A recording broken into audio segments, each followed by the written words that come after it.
A real pleasure to be here tonight. I was noticing the decorations you have here, and the lovely young lady who was visiting the royal wedding. It made me think about all her travels. Made me think about a particular story about three gentlemen who were sitting around. They were an Englishman, a Scotsman, and an Irishman. And they were all hanging out, and they were talking about their sons. And the Englishman spoke up and said, "You know, I called my son George. He was born on St. George's Day, patron saint of England, so I had to call him that." The Scotsman speaks up, "So what an amazing coincidence." He said, "I call my son Andrew. He was born on St. Andrew's Day, patron saint of Scotland." And the little Irishman can barely contain himself. He's like, "Oh my gosh," he said, "I can't believe it. Your son, patron saint of England, call him George." And he said, "Your son, patron saint of Scotland, you call him Andrew." He said, "You'll never believe it, boys. The same thing happened to my son, Pancake."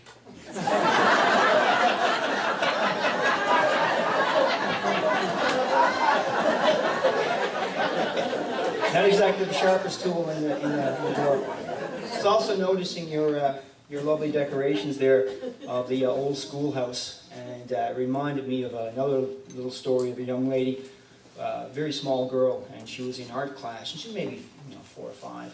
And she's there just going furious, papers and crayons going in all directions. And the teacher comes over and is kind of curious because everyone else is sitting down and just calmly drawing. And this little girl is going with a mission. And she says, "Susie, what are you drawing?" Susie doesn't even look up. She says, "Teacher, I'm drawing a picture of God." And the teacher is kind of alarmed. She said, "Well, Susie, nobody really knows what God looks like." Susie doesn't even stop. She says, "They won't in a minute." Think about it. I have I'm going to be very brief. I have a couple more stories, but I'll just tell you one that actually is true. When I was 10 years old, my grandfather was Jack Dawson, Farmer Jack Dawson, over in Bay Roberts. And when I was 10, we used to come over here. Well, we probably did it earlier, but it was a big joy for us. Some of the older boys, my uncles, were maybe 5 or 6 years older than me, and they would take the boxcar, an old green boxcar, and a Newfoundland pony, and hook it all up, and we'd make a trip over across the Klondike Bridge at a very ponderous pace, and we'd go up to Bowring's sawmill and gather some chaff, which is basically wood shaving. You bring it back to lay in the barn for the animals to lay down on and keep your barns clean. And then, of course, when we leave there, the next stop from Bowring Sawmill would be Walt Mercer's meat market. And old Mr. Mercer, Walt Sr., he was alive at the time. And he used to keep all the big bones for the border collies my grandfather had. They were sheepdogs. And anyway, so grandfather would follow by in the truck sometimes, and he'd go about his business. And so he'd leave the boys and myself to go and bring the boxcar back. And she was loaded down with chaff and loaded down with bones. And we were having a great time, and he told us always to be going a bit slow. Don't lose anything. You can see where this is going. But anyway, when he left, he wasn't out of sight no times, and the boys give me the reins, the littlest fella in the rig. And for a joke, they took the reins and slapped the horse on the arse. And we took off across the Klondike, going all out. And I made the first turn, coming by where the old Salvation Army used to be, and it was closer to the road. I got around that one. But I didn't make it around by the Legion going up Dawson's Lane. I slammed her right into Aunt Maura Kelly's store. And bones and chaff and everything went everywhere. And now, fortunately, no one was hurt, and not even the horse, which is a good thing. But I looked, and I was after breaking one of the horns off the boxcar and left an ugly green streak on the white clapboard. And Mr. Kelly, God bless him, he come out and he looked at it. And he asked he knew what happened, and the boys explained that I was driving. And he looked down at me and he said, "Don't you worry, my babby." He said, "The old store needed a spot of color anyway." So God bless you, Mr. Kelly, wherever you are.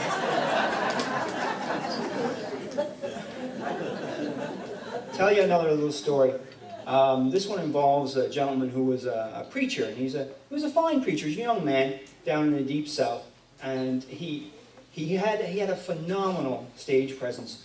Somebody who could just naturally talk their way into and out of anything. And he loved to preach. It was a God-given gift to him. But he was a little cocky and a little not disorganized until, as much like myself actually for the disorganized part. But anyway, he decided, he was always running a little late. And he got called upon to go out and bury a homeless man. Well, he wasn't really homeless, he was more of a hermit out in the wilderness. And he didn't get proper directions. He left it kind of late, and he was running late, and he was driving around looking for where this was going to happen.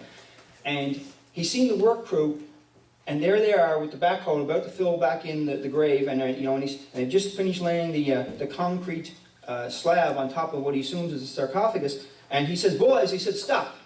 You can't proceed. I have to bless this proceedings." And they don't know what to do. They never. Okay, minister if you like, by all means. And he proceeds to get up and he gives a talk that brings these hardened workmen, brings tears to their eyes. They can't get over how passionate this speech is and how much it means to them. And he says, "Okay, go ahead, you may proceed," when he's finished. And he's gathering up his stuff and he's putting his coat on and he's walking back to his car and he's kind of listening to hear what they say. And the foreman, the foreman is crying. He's so moved by this. He said, "Boys," he said, "I got to tell you." He said, "I have never seen anything like that. And I've been laying septic tanks for 30 years. You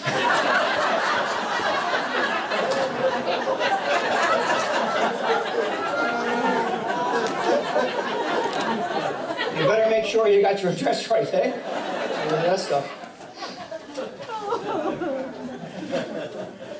I was down in the back and I was talking when I come in. I was talking to Dave Fitzpatrick and a gentleman who they've done an album down there. A gentleman did all the lyrics and I noticed the name of the album was DNA. If you say it quick, DNA. It sounds like DNA in genes.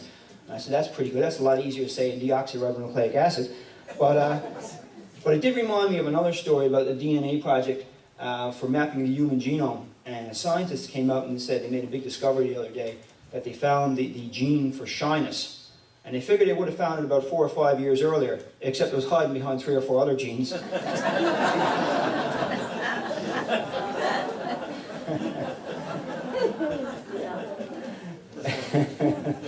Anyway, I'm getting to the end of what I wanted to say, but I was here this summer as well when you were doing your hauntings in Bay Roberts, and I'm down here by the St. John the Evangelist, and I remember passing by the graveyards and that. And what a fabulous job your theatrical troupe did on that. It was wonderful. It was really great. I hope to see it back again, some of the familiar faces there. I had the good fortune in 2002 to cycle across Ireland, and I stopped in a little graveyard, and I seen written on the headstone this stern admonition to behave yourself. And the lines read, "Come blooming youth as you pass by, and on these lines do lend an eye. As you are now, so once was I. As I am now, so you will be. Prepare yourself to follow me." Pretty stern warning, isn't it? And some smart aleck could come by with a bit of chalk and wrote below it, "To follow you, I'm not content. How do I know which way you went?"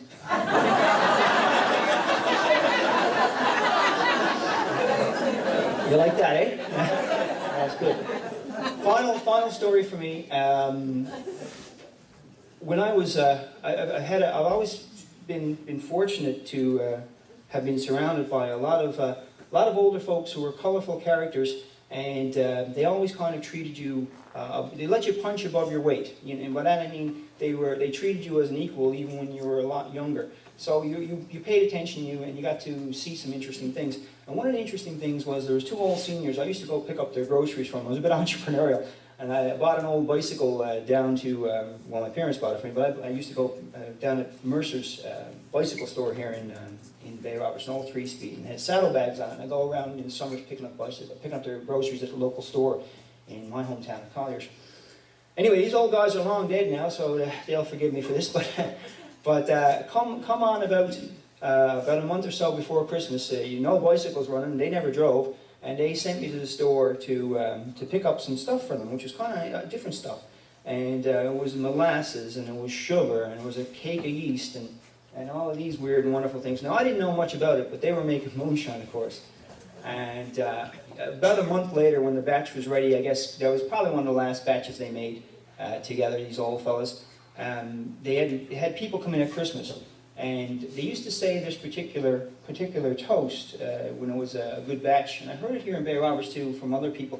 But it used to go, it was a nice little toast if you ever get a good batch of moonshine or something equivalent, maybe a nice Cabernet Sauvignon or something, I don't know. Anyway, they would hold it up and they would say, it was made by old Methuselah. It was holed 10 times against the walls of Jerusalem. It will cure, without a doubt. It'll cure the itch, the stitch, the scurvy, and the gout. And as the devil's in the fella, it'll surely drive him out. So drink it if you will. And that was it. That's their toast. Oh, clap please by all means. They'll hear you up in heaven. They'll have their thing. Anyway, guys, thank you very much. That's pretty much all for me. I've really enjoyed it. Thank you, Margaret and Sandra, for asking me. It's always a pleasure to come to anything in Bay Roberts. And, well, we'll see you again. But as I leave, I'd just like to say until we meet again, may the roof above us never fall in, and may we friends gathered together below never fall out. Good night.